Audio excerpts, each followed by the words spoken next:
All right. Hi, everyone. Welcome to the 411 Ground and Pound MMA podcast. We are your weekly look into the wide, wacky, wonderful world of mixed martial arts. My name is Robert Winfrey, and I am your host. Oh, let's see. What do we got on the agenda? Well, we're going to preview UFC on ESPN Plus 116. The UFC will be in Paris. It'll be this coming Saturday. Because they took this Saturday off. It was right around, it's the Saturday before Labor Day. Pretty sure. Labor Day or Memorial Day. Hang on. I'm going to feel like a fool if I don't get that one right. Um,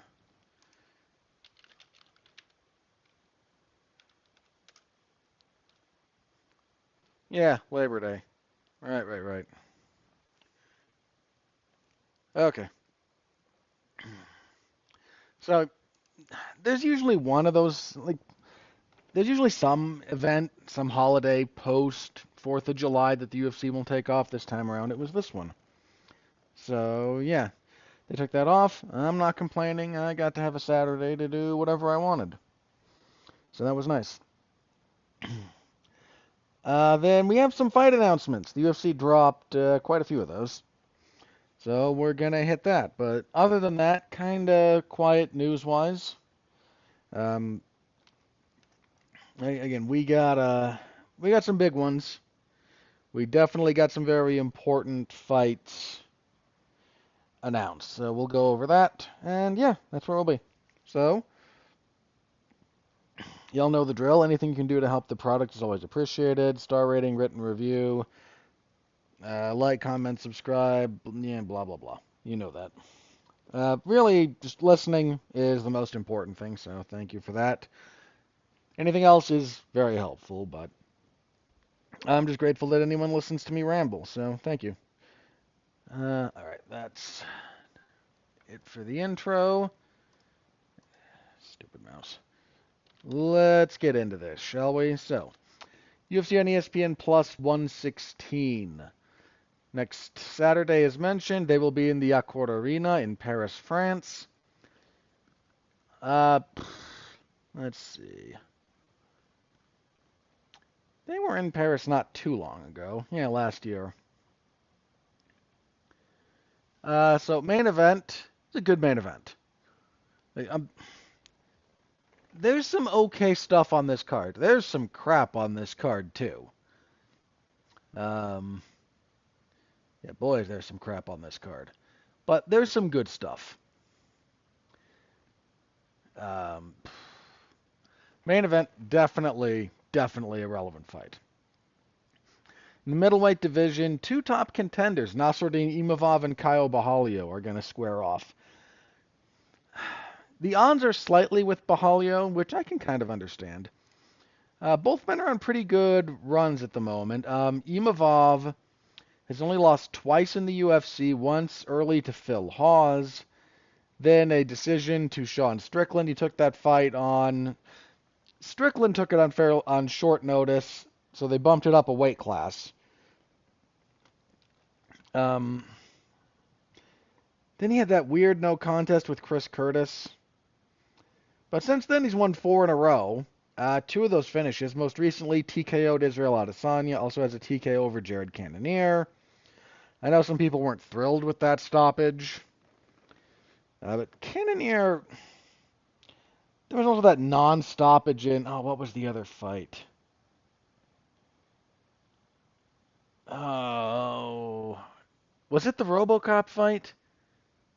When he got, like, horribly blasted and then they just didn't call it off? No, it was when he lost to Bahalio. Yeah, Kaio messed him up. It had been in parts of that. Anyway. So, good overall stuff from Imavov. Again, a second round TKO over Israel Adesanya is definitely something to be proud of.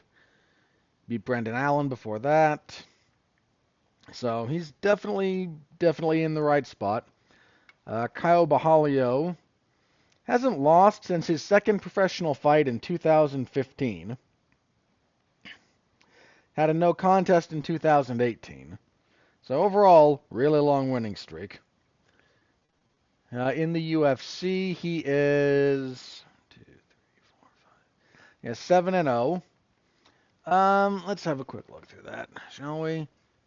Technical decision in his debut. Um, kind of lucky to get that, given there was a point deduction and he illegally hit Omar Gadzhiev. But if you ask me who was the better fighter, clearly it was Bahalio. And he beats Armen Petrosian, he beats Mahmoud Muradov, submits Michal Alekseychuk, beats Abus Magomedov. That was funny. Knocks out Paul Craig in relatively short order, and then most recently beat Jared Cannonier. Again, there was a point in that when they should have stopped it, but didn't. So it went all 5. Um, Bahalio's a touch more dynamic. Imavov is a bit more kind of grounded. Very, very solid overall fighter. Will mix things up, but Bahalio does represent danger in pretty much every range of MMA. Doesn't mean you can't be better than him in them, but there's not a place where you can ever feel fully safe unless you have a very big skill disparity. And respectfully, I think Imavov is better in certain ranges. I do not think in any of those he is enough better to just kind of hang out.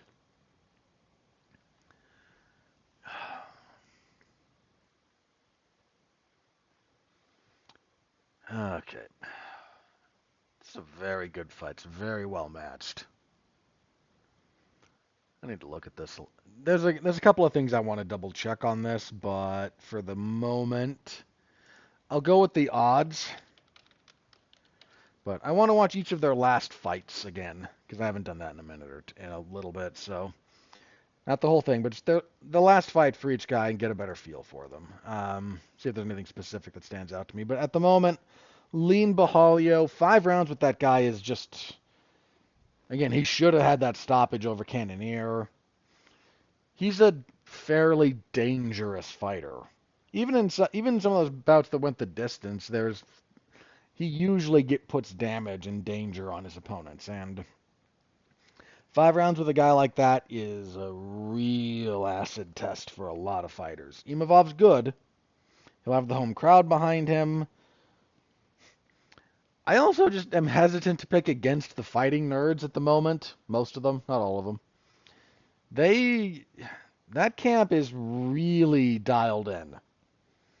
So, I do think there's a little bit of something to be said for how good that group is. But relevant main event, really good fight. Big thumbs up. Can't wait for it. Co-main event, also a really good fight. Benoit Saint-Denis tries to right the ship. Saint-Denis had a really good thing going. Then he lost twice in a row. He got stopped by Dustin Poirier. Then that fight with Renato Moicano was just weird. I mean, he got his butt kicked, don't get me wrong. But the fact that Moicano had that collarbone issue, and frankly, if they could have got the swelling on Saint-Denis' eye under control, he might have pulled that out down the stretch because of the injury to Moicano. But most recently, he got back on the winning side of things, beating Kyle Prepelic, but he's got some serious defensive issues that I don't know that he's really sorted out, and those are not the kinds of issues you want to have against Mauricio Houfi. Houfi is kind of a madman. He's on a 6-fight winning streak, 7? 7. 3-0 in the UFC, coming off of what, probably, not guaranteed, but probably still your front runner for knockout of the year. That slam by Elijah Smith, that powerbomb by Elijah Smith is definitely giving it a run for its money, though. Certainly one of the front runners for knockout of the year, with his wheel kick over King Green. I mean, That was a thing of beauty, man. The way that hit and the way Green reacted. Oof. And pro wrestlers should watch that. If you want realistic selling after getting hit with a wheel kick, take a look at that one, because golly. Um, Odds are with Hoofy for very understandable reasons. This is a decent step up for him in some respects. Without trying to say anything negative about King Green, still a good fighter, but a little bit over the hill, right? BSD has a lot of flaws. You'll never hear me say otherwise. But he's rugged, pretty durable, and represents a different era. You know, he's not on the wrong side of things. He might have skill issues that I think are going to be a real problem for him. Once again, don't get me wrong there, but King Green is like is a generation of fighters ago, actually two technically, given how long he's been doing this. And that's not Santini. Santini is not that. I'm gonna lean towards Hoofy, but if he's not ready for some of what BSD offers, he might be in for a rude awakening here. That needs to be said. Okay, so there's that. I need to bring that up. There we go. All right, next up, we have Balaji Oki and Mason Jones. Jones is that Welsh gentleman, isn't he? Yeah. So Jones is pretty good. Had a little bit of a rough first run in the UFC. Lost to Mike Davis. Had a no contest with Alon Patrick. That was a weird one. Beat David Onama. Lost to Ludovic Klein and was given his papers. Since then, 5 in a row, including a return to the UFC back in May when he beat Jeremy Stevens. He looked pretty good in that fight too, by the way. So nice to see him back. Got himself a little bit settled. He's pretty good. Oki, I'm not trying to say anything super negative about him. He's 10-2. 2-1 in the UFC. Got a split decision in his UFC debut over Temi Kwamba. That was dubious. Chris Duncan choked him out. Then he beat Michael Aswell his last time out, which, okay, is an acceptable win. But he's kind of up against it. Jones is fairly well-rounded, quick, good power in his hands, solid kicking game. Just a lot good about Mason Jones overall. And Oki I don't think is bad, but I've not seen him demonstrate nearly kind of what I've seen out of Jones. So, going with Mason Jones there. After that, at light heavyweight, we have Modestas Bukauskas and Paul Craig. Craig moving back up to light heavyweight. I don't have anything to say about this fight, really. Neither of these guys are all that good. Bukauskas is on a decent streak, a decent run. So he got cut from the UFC in 2021 after losing 3 in a row. He went 1-3 his first time in the UFC, and his last fight there was when he got sidekicked in the knee by Khalil Roundtree, and just that was rough. But he won 4 in a row outside the UFC, came back 3 in a row, came back, beat Zach Paunga, lost to Vitor Petrino, but he's won his last 3, 2 of them finishes. Finished Marcin Prachnio and Rafael Cerqueira, then got a split decision over Iwan Kutalaba his last time out, so he seems to be settling in a little bit. Paul Craig is kind of on his last legs. Coming off of a no contest with Rodolfo Bellato when he hit him with an illegal upkick. It was a little bit weird, but he'd lost 3 in a row before that. The man is 1-5 with a no contest in his last 7 fights. like that's just kind of where we are with him at this point. So go on with Bukowskis.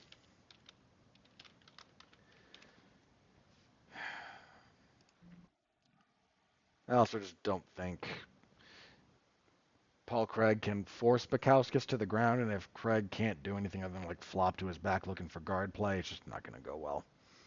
Lightweight next, Ferris Ziam and Caio Fernandez. Not a bad fight here, actually. Not great, but not bad. We haven't quite hit the bad stuff yet. We already did that. Like Bukowskis and Craig is yeah. So Ferris Ziam, good, pretty good run through the UFC. Two, 7-2. Currently on a 5-fight winning streak. He had a good win over Matt Frivola. He knocked him out. He's got it coming off a good win over Mike Davis. I think decently of Ferris Ziam. Really tall and lanky guy for lightweight too. He good in the clinch as well. Good about framing. Good about knees. Then there's Caio Fernandez, who is not a chump. 10-2.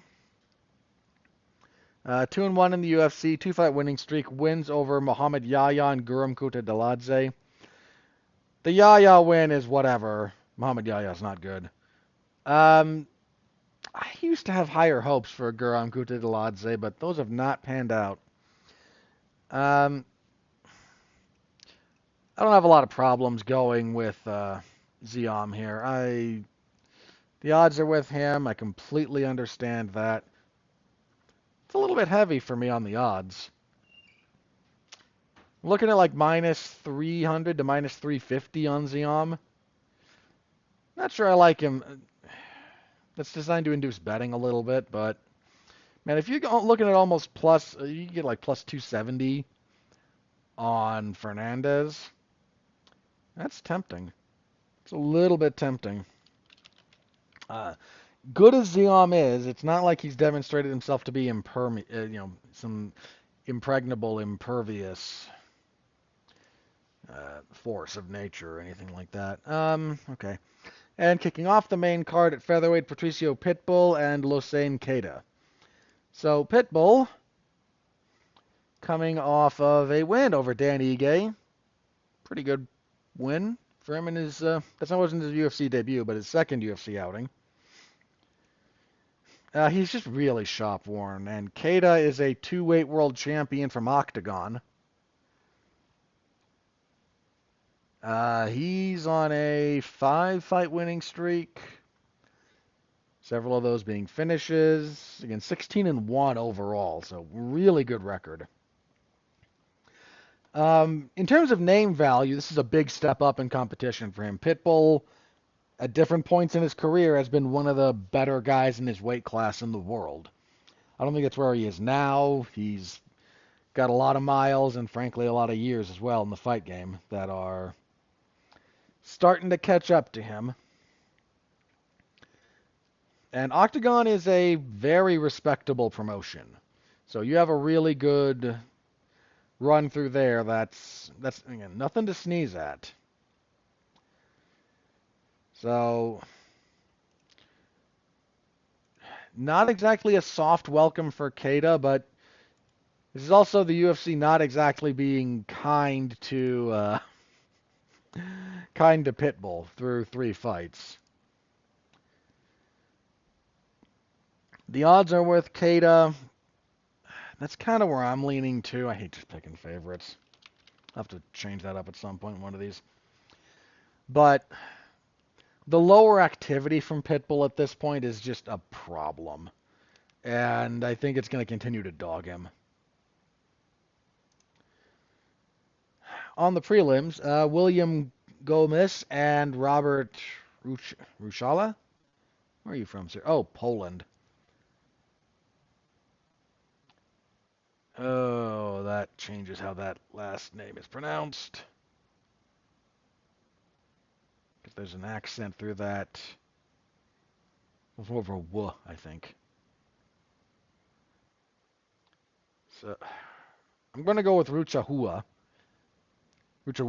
Until I hear it pronounced by someone who knows more about it than I do, and I'm just going to apologize for butchering the Polish.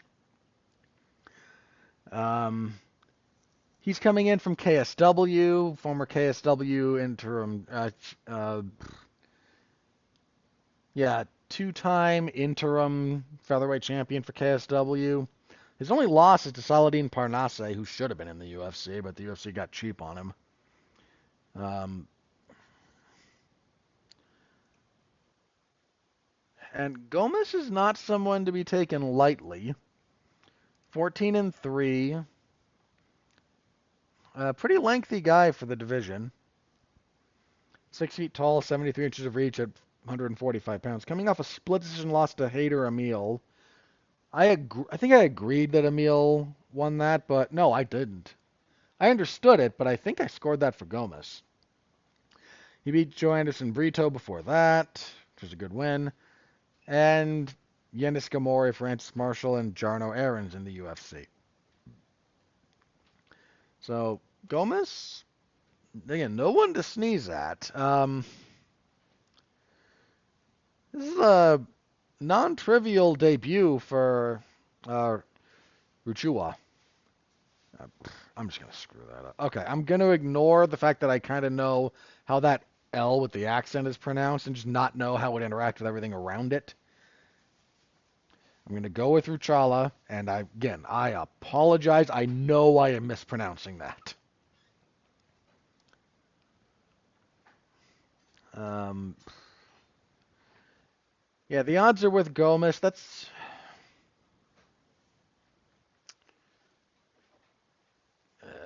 again, it's not like Ruchala has a BS padded resume. He doesn't. KSW, another very good promotion. Getting talented guys from those places is not a bad thing for the UFC. They're not bringing in scrubs. But Gomez is, I think, decently of William Gomez overall. Let me asterisk that. I got to see those two next to each other too. There's a couple of things about that one that I just feel like I gotta look at again, and kind of see them side by side. That I just need another look at that. The other one, Keita, I've actually watched a couple of his fights. I haven't seen any of Ruchala's yet, so that's a bit of a blind spot for me, and so be it. Uh,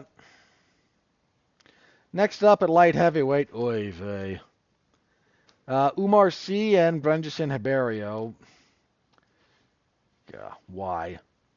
Oh, because there's a heavyweight fight right before it, and we just have to make sure everyone has a real long bathroom break, I guess. Oy.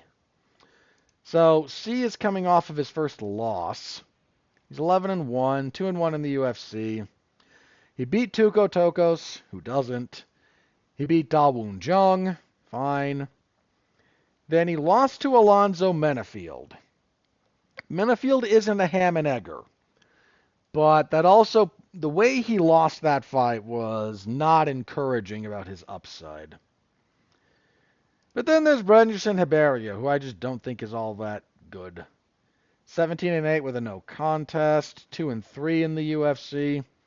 Dude's only UFC wins are a split decision over Kyle Machado that he probably shouldn't have gotten, and a Kimura Dr. Nogojai, who is just like bad at jiu-jitsu. I mean, really bad. Nogojai got topside Ezekiel'd when he had full guard, like 2 weeks ago. He's not good. And he's coming off a loss to Azamat Mirzakhanov. That's fine. Mirzakhanov's good.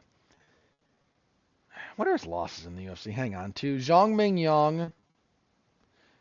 Okay. And Magomed Gadzhiasulov. They're trying to get C back on the winning side of things here. And I don't think that... Okay. I was a little harsh on Hiberio when I said he's just not good. And again, a little harsh on my part. Let me walk that back a hair. It's light heavyweight. For a light heavyweight, he's acceptable, but light heavyweight sucks. They're trying with C. I don't know that Hiberio can replicate some of what Menafield did. is kind of the other thing maybe at play there. Yeah, I'm going with Umar C. Yeah, I'm just picking favorites at this point. Okay, he's a big favorite actually, minus 400 and change. They're playing with fire on a few of these. Heavyweights next. Marcin Tybura, still alive and still around. And Ante Delija. I'm probably mispronouncing that. He's Croatian. So it might be Delija. I don't know. I forget. Sorry. Some of these just run together a little bit too much in my head. I think they have J. I think Croatian just does J's. Be a little bit more of an accent, but I could be wrong. So Delija making his UFC debut here. Had a pretty good run through. He had some early fights in KSW, some stuff in M1. Most recently, he's been kicking around the PFL. What's he done over there? Lost to Bruno Capoloza, beat Dennis Gulstov, beat Renan Ferreira, beat Maurice Green. Won the 2022 PFL heavyweight tournament. Good for him. Coming off a win over Jorgen De Castro, not in PFL. He left PFL in 2024 after he lost to Valentin Moldavsky. And he very quickly beat Jorgen De Castro, who's just not very good. Okay. The UFC, look, I get out here and for a while I've bemoaned the state of heavyweight. I'm going to continue to do so, because it still sucks. But it's not like the UFC is unaware of the state of that division. They're going to try to do stuff with it, and they're going to try to find, more guys to bring into the fold. And Delija does qualify. I'm not mad that he's here. Marcin Tybura is a rough welcome to the UFC, though. Even at age 39, Tybura just, his last 3 losses. So, okay. Since 2020, he's only lost 3 times. To Alexander Volkov, Tom Aspinall, and Sergey Spivak. Now, his best win, actually, he split with Spivak. He beat him earlier and then lost the rematch. His best win in that time is what? Romanov? He's beat... Look, he doesn't... Marcin Tybura is a gatekeeper at heavyweight. He's a middle-of-the-road, top 15 guy. He'll hang out around... If there was a top 20, he would hang out usually between like 12 and 18. It's kind of where he hangs out. And he is very, very good at showing people starting to gain momentum whether or not they've really got anything. Most of his fights aren't that interesting. Won his last 2. Got a stoppage over Gennady Janice between rounds. Because, yeah, he took Janice down and messed him up on the ground, and his eye was just screwed. Most recently, he beat Mick Parkin via unanimous decision. That fight was not very good. Again, rough welcome to the UFC. If they give you Marcin Tybura right off the bat, that says a little bit about what they think of your upside, as well as they don't just do that for everybody, and that is a very, very quick, we're going to figure out where you are right now. It's not the end of the world if you lose it, but you will have to rebuild. Not impossible, but if you beat Marcin Tybura in your UFC debut, you're going to be in the top 15 fairly quickly, probably immediately. And it's very hard to downgrade or backtrack from that. So that's a big thing for Olante.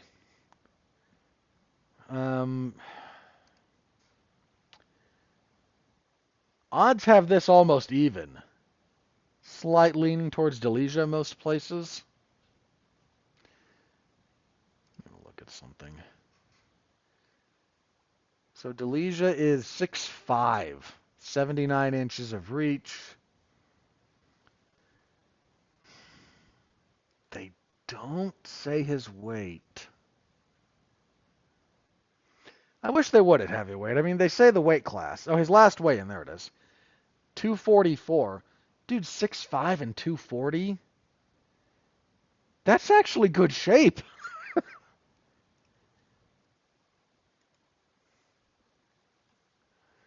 Hang on. I mean, DeBoer is not a small man either, for the record. He's 6'3", 78 inches of reach. Weighs more, 250. Okay.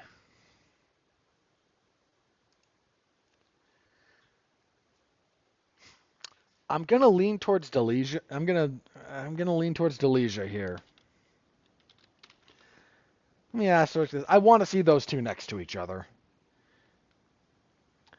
Jeez, I'm throwing three of those. Well, one of those is understandable, and I'm probably gonna stick with Bahalio. I just gotta double check that and go over a few things.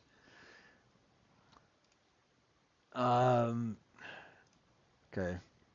Welterweight next. Reese McKee and Axel Sola. So McKee, 14-6-1. Good old Skeletor. 6'2" at featherweight. Welterweight. Tall guy for the weight class. 78 inches of reach. Only 1-4 in the UFC. He is coming off the win, though. So he went 0-2 his first time in the UFC. Lost to Khamzat Chimaev and Alex Morono. 1-3 outside the UFC. Came back. Lost to Angelosa. Lost to Chidi Njokuani. Split decision. I agreed with Njokuani getting it, but then he got a doctor stoppage over Daniel Frunza after the first round. I forget what the injury was there. Has he been out for a minute? When was that fight? April of this year. I barely remember it. Okay. He had a long layoff between the Njokuani and the Frunza fight is what it was. That was a year. A little over a year. Okay, and Axel Sola is French. 10-0-1. All right. That's certainly respectable. Aries fairly long-standing Aries champion. Good for him. Aries is a solid promotion. Not great, but solid. Also has some early wins from Brave CF. Brave's another respectable promotion.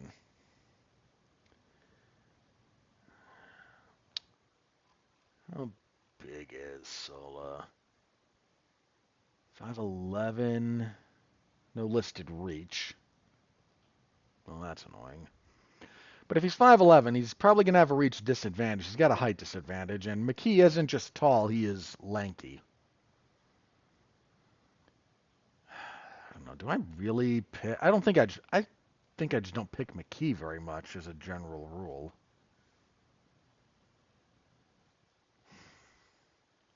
Odds of a slight lean for Sola. I'm going to respect that.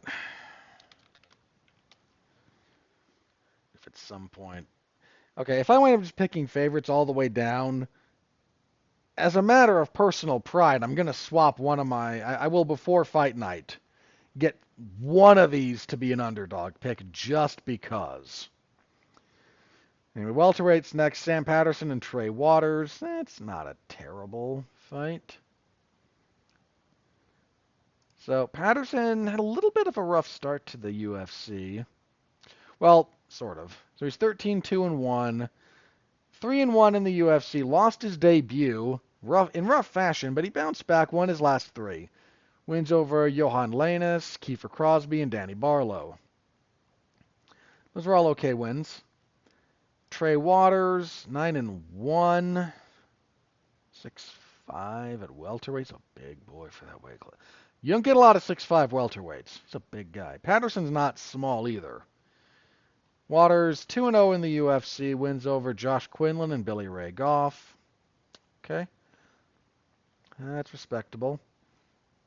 6'5", 77 inches of reach. Patterson.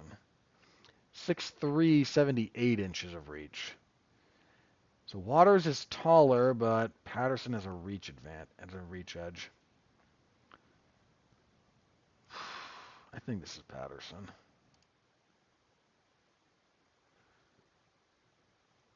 The odds are with Okay. The odds are with Patterson. I'm going with Waters just to break my... I can talk myself into it. I may feel really... If that's the only one I get wrong, I'm going to be pissed.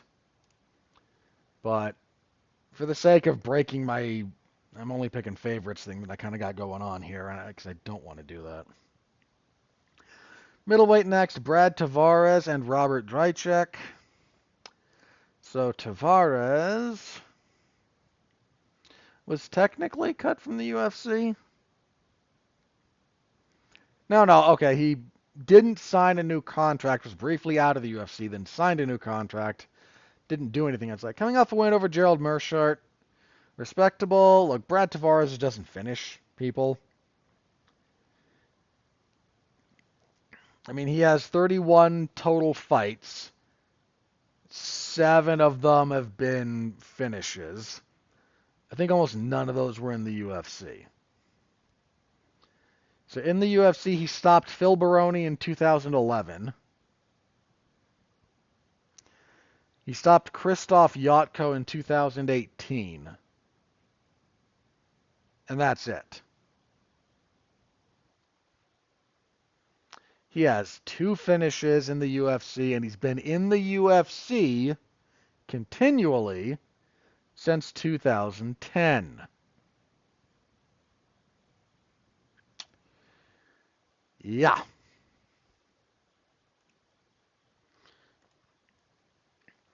Yeah. The problem is, like, Drychek has been deeply unimpressive. He's 17-6. 0-1 in the UFC. Man, lost his UFC debut to Ihor Potieria. That's not good. That was February of last year. Man, they have tried with that guy a lot. He signed with the UFC in 23. Then had fights with both Jacob Malkoun and Albert Duraev fall out. Lost to Potieria, which is, again, a little embarrassing, actually, because Potieria is not good. Had a fight with Christian Leroy Duncan fall out last year. This guy's had some bad luck.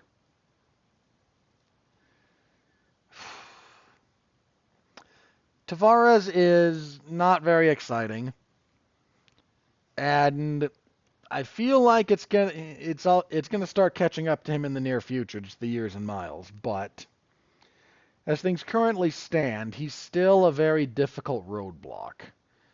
And I'm not sure Drychek is the guy to get over that hump. You losing to Ihor Potieria, you're probably losing to Brad Tavares. Because Brad Tavares is actually a pretty good fighter. Welterweight next, Andreas Gustafsson and Renat Fakhretdinov. So, Fakhretdinov, I don't know if he prefers that or Fakhretdinov, hasn't lost since 2013, his second professional fight. Since then, the only blemish on his record is a draw he had with Elijah Zaleski dos Santos in 23.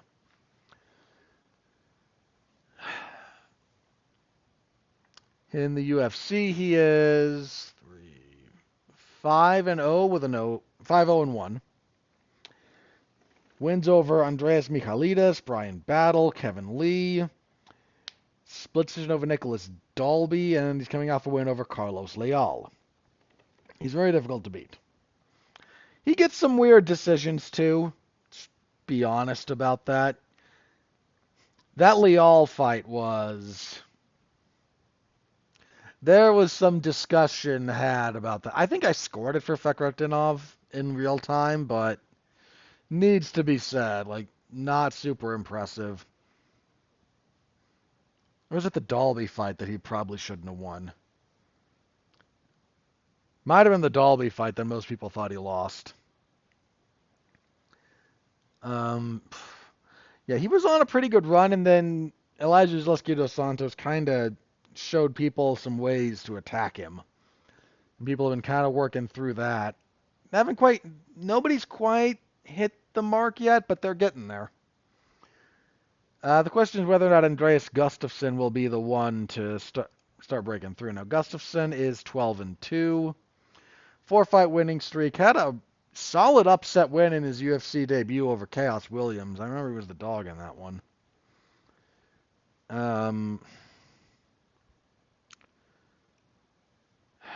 Fakhretdinov is a very different challenge than Chaos Williams, though. Williams, good power, but just kind of swings for the fences. Fakhretdinov has okay power, really grinds you down with the wrestling. Odds are super close. Leaning Gustafsson. I can see that. I really can. I definitely liked what I saw out of Gustafsson in the win over.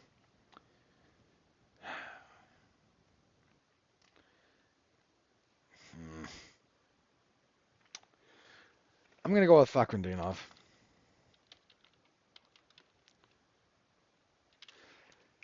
I can see where he's beatable. I know how guys are attacking him. I will not be surprised if Gustafsson wins this one, but Fakhretdinov just has a real way of as far as figuring out ways to win. And there's a lot to be said for that. All right, and kicking everything off, Sam Hughes and Shauna Bannon. I have not been super impressed with Shauna Bannon. So Sam Hughes, 2 split decision wins her last couple of times out over Victoria Dudakova and Stephanie Luciano. She sort of sorted herself out. A lot of pressure, a lot of clinching.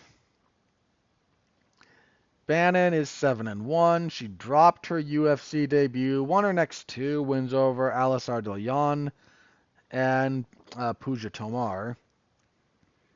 I did not think she won. I don't think I scored the Ardelian fight for her, but she armbarred Tomar, so that was fair. The odds are with Hughes, right?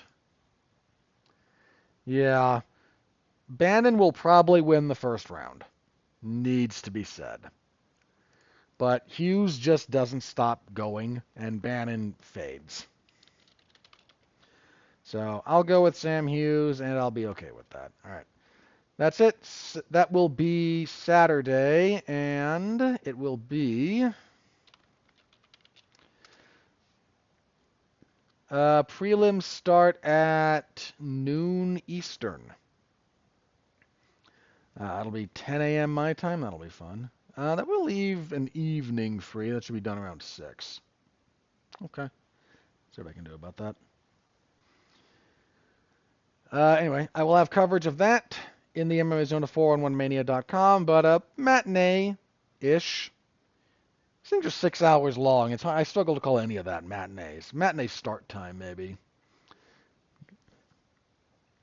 Look, man, if I can sit through The Irishman, I can sit through a UFC event, and The Irishman feels like it was longer.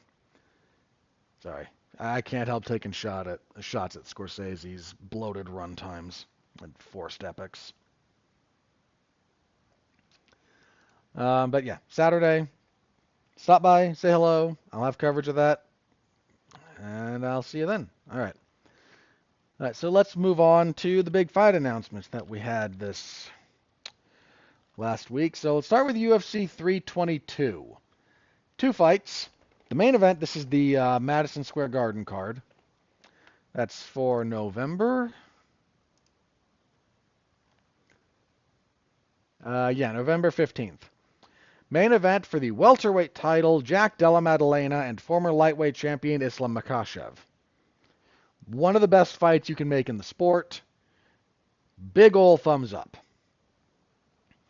Makhachev is opening as the favorite. I can see why. Makhachev's very good. He's also not going to fight JDM the same way that Bilal Muhammad did.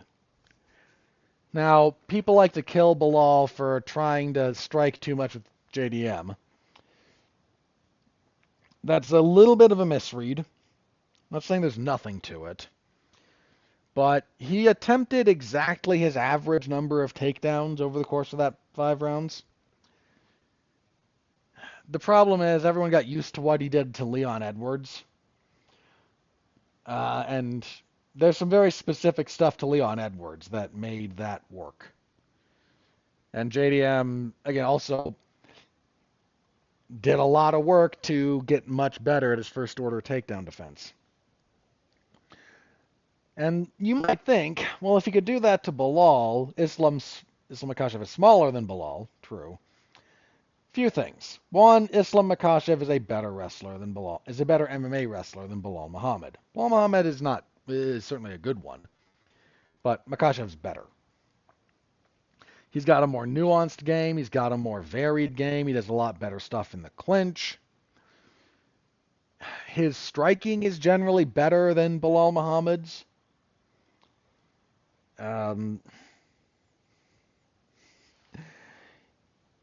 So if your thought process is Islam Makhachev might be better, but he's a smaller version of Bilal Muhammad, so JDM can just kind of repeat a lot of that success, I see where you're coming from. And I don't think that's whistling Dixie. But if you try to make a one-to-one comparison between Bilal Muhammad and Islam Makhachev, there's a lot of ways they're different. And you can't copy and paste what JDM did to Muhammad against Makhachev. There's some substantial differences between Makhachev and Bilal Muhammad. That said, I would not be comfortable with as wide as the odds are.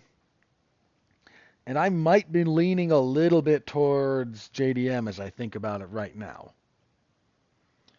So, but great main event. What I said, one of the best fights you can make in the entire sport.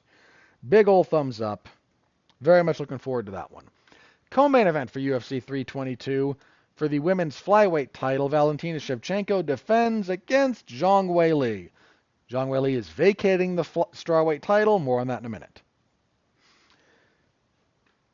This is maybe the best fight you can make in women's MMA, outside of like the attraction of Kayla Harrison and Amanda Nunes. It's not like Zhang had any compelling challengers at strawweight. We'll get to who's actually fighting for the vacant belt, and you'll see the point there. Strawweight used to be the best. I don't think it was ever the premier women's MMA division because 135 had like the glamour and the star power element to it. 115, a lot of us for a long time knew was the better division.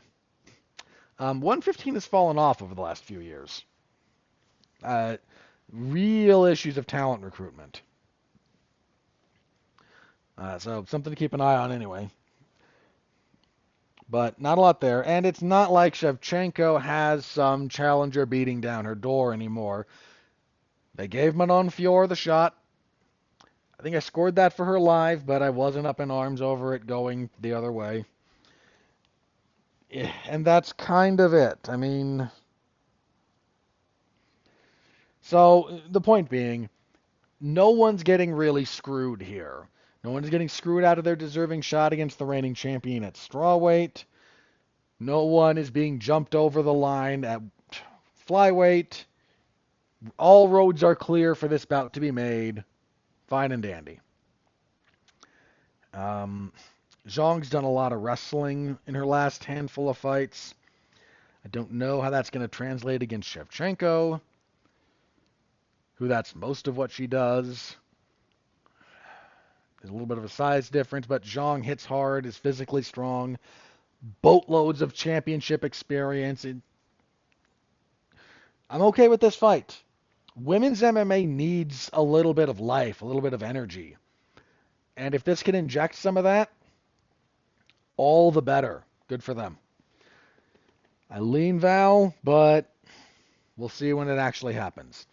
So as for the vacant strawweight title, that will be contested at UFC 321. That will be in Abu Dhabi. Your main event for that card is Tom Aspinall and Cyril Gane. Gane beating Aspinall would be the funniest thing in the world, by the way.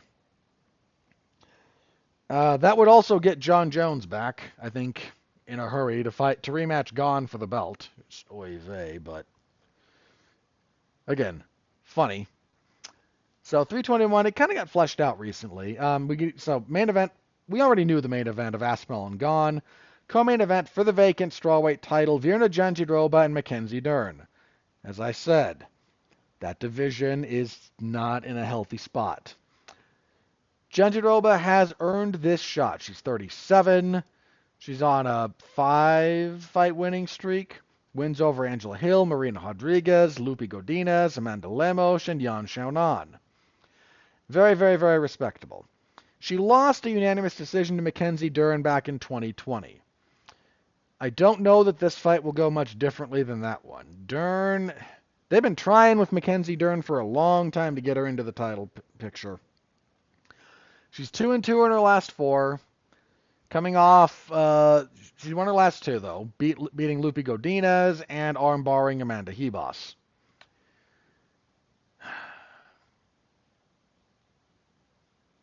You could argue that her fight with Yan Xiaonan should not have been a loss. I think I scored that a draw, and I think that's more accurate, frankly. But that's what we've got for that, for the main event, for the co-main event there. That's where the state of women's strawweight. A 5-year-old rematch. All right. Also on that card, this is actually not a terrible card. So, also on that card, we got Alexander Volkov versus Jailton Almeida. Okay. Volkov, I feel like Volkov is unofficially playing backup for the main event here, and fairly. Light heavyweight, Alexander Rakic and Azamat Mirzakhanov. Light heavyweight mostly sucks, but Mirzakhanov is kind of a bright spot. Hamdi Abdelwahab and Chris Barnett sucks. Ikram Alaskarov and Jun-Young Park. Long live the Iron Turtle. I might actually pick him. I'm not trying to be down on Alaskarov, who I think has ability, coming off a win over Andre Muniz. But I have such a sentimental attachment to Jun-Young Park. Azat Maksum's on that card. Good for him. Umar Nurmagomedov and Mario Bautista's on that card. That's a good fight. That could crown your next title challenger. Well, no. Because you've got Sandhagen coming up. You've got Bantamweight's crowded, man. Piotr Jan's floating out there. Bantamweight's just crowded. But a good win there, a good win there from either guy moves you a lot closer. So that's UFC 321 coming along. At the moment, doesn't look terrible. 2 title fights will go a long way to making a pay-per-view seem worthwhile. We also got, for October 18th in British Columbia, let's see, we know a fair amount of this card. Main event at middleweight.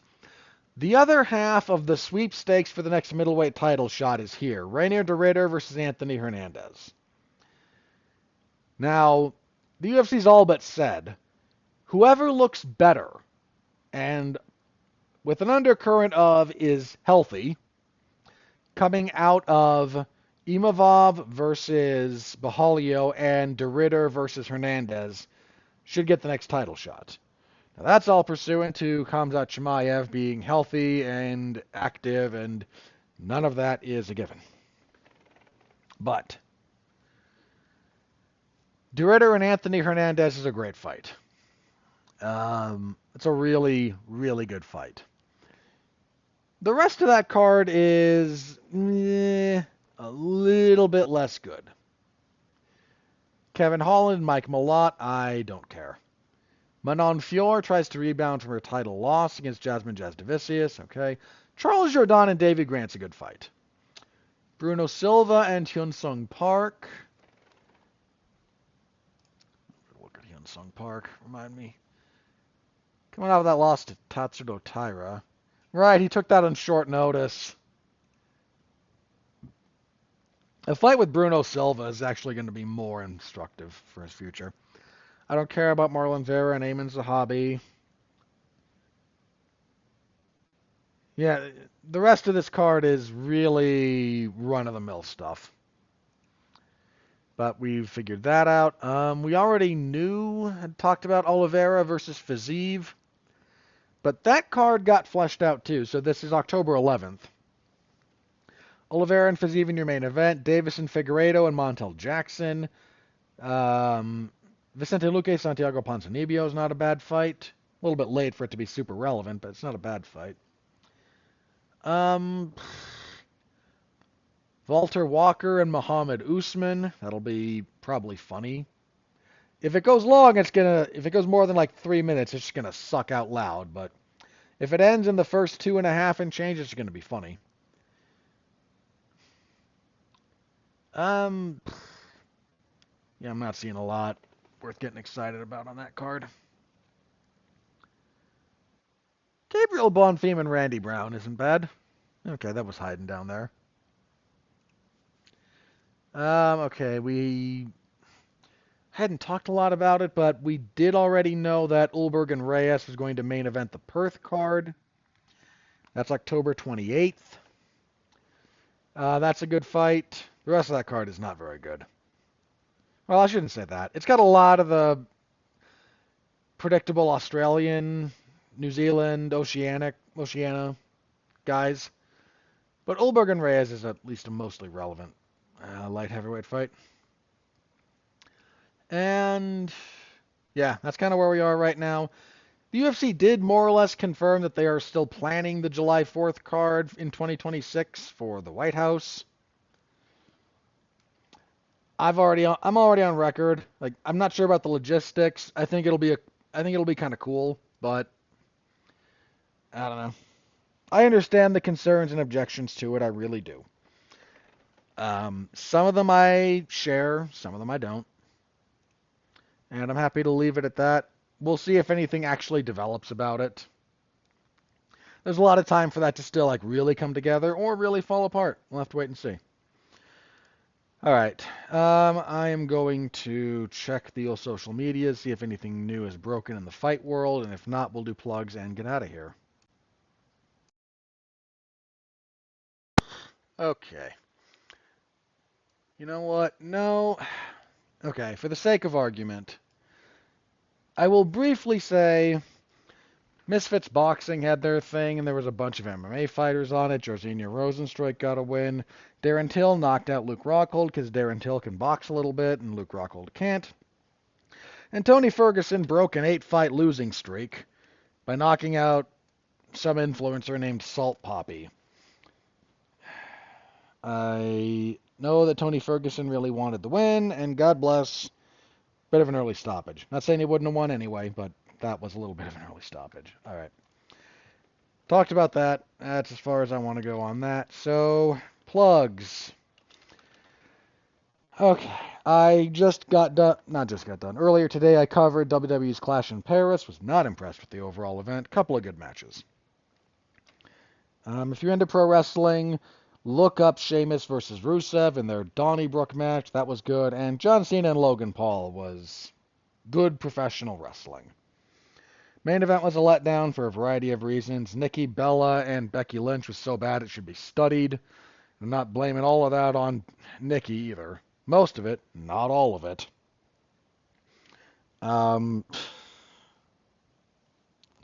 Yeah. So, full review, WrestlingZone411Mania.com.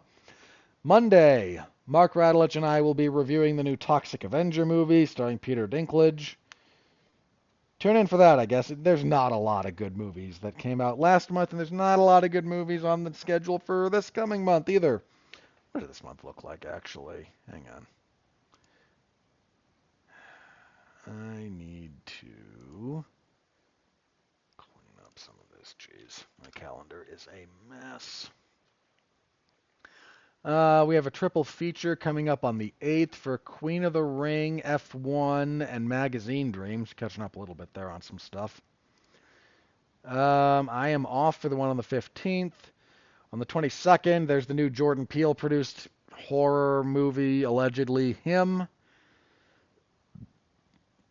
And the 29th is One Battle After Another. So, yeah. Hang on, what else do I got this? I'm on a few other things this month. Hang on. I am not on that. Yeah, the 16th, there will be a Damn You Hollywood for the Long Walk, which I'll be doing. Fine with that. There'll be a triple feature on the 25th. Drop, Echo Valley, and Sinners. Okay. Yeah, I think that's it. No, I'm not on that. Okay. Oh, a little bit sad I'm not on that one, but that doesn't need me. Okay. So, yeah. August, bleh. Almost nothing. September, not much better. October, things get a little bit going with the Smashing Machine, Tron Ares, the Black Phone 2, Mortal Kombat 2. I don't want to watch that. It's not going to be good. I didn't like the most recent Mortal Kombat movie. Mark and I got into a big fight over that one on air. I was also in a lot of dental pain. Anyway, so be on the lookout for that. Regular coverage, SmackDown on Friday, UFC event on Saturday. We'll be back here next week, and we will review UFC on ESPN Plus 115 and preview Noche UFC 3 / UFC on ESPN Plus 117. That'll be coming our way September 13th. They're in San Antonio, Texas. Really like the main event, Diego Lopez and Gian Silva. It's a good fight. Rafa Garcia and Jared Gordon will probably be pretty good. Joaquim Silva and Claudio Puelles, that's not bad. Rob Font's usually good for a fight. I don't care about Kelvin Gastelum and Dustin Stoltzfus at all. I was reaching for. I'm not full preview next week. There's some okay stuff there, but man, parts of that are going to be a real slog. All right, that's it for me. Thank you all very much for listening. I appreciate the heck out of you. It's late. I'm going to bed. I'm tired. Stay safe out there and continue to be well, be safe, and behave.